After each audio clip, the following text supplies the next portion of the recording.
Israel, UAE sends signal to Iran during Israeli Air Force drill.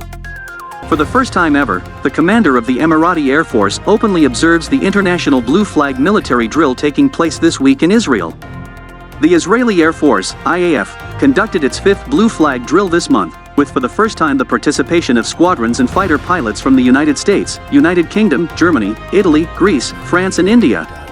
In another first, the chief of the Emirate Air Force, Vice Marshal Ibrahim Nasser Mohammed Al-Alawi, arrived in Israel to observe the exercise, joining the heads of Air Force commanders from 10 other countries. Alawi was received by his Israeli counterpart, Major General Amikam Norkin, at the Pamakim Air Force Base in central Israel, where they reviewed an honor guard. While senior officers from Arab countries have visited Israel in the past, their visits were always clandestine. This time, the Israel Defense Forces, IDF, issued photos showing the Emirati guest reviewing the honor guard alongside Norkin, who then pinned the exercise ribbon on the lapel of his colleague. The visuals were aired on Israeli media, but their target audience was 1,700 kilometers, 1,050 miles, to the east, in Tehran.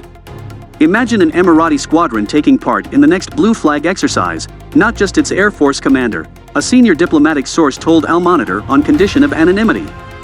Or, alternatively, that in 2 weeks, 2 months, or 2 years you suddenly see an IAF squadron drilling in the UAE. You can imagine what effect this would have in Tehran, right? Al Monitor has reported often in recent years on Iran's efforts to encircle Israel, its involvement and entrenchment in Syria, its control of Lebanon through Hezbollah, its attempt to create a presence on the Syrian Golan Heights, its influence on Hamas and Islamic Jihad in the Gaza Strip, its potential use of Yemen as a launchpad for missile attacks against Israel, and more. What has evaded the spotlight, so far, is Israel's successful and no less interesting effort to encircle Iran, which behind closed doors is being described as a diplomacy of encirclement.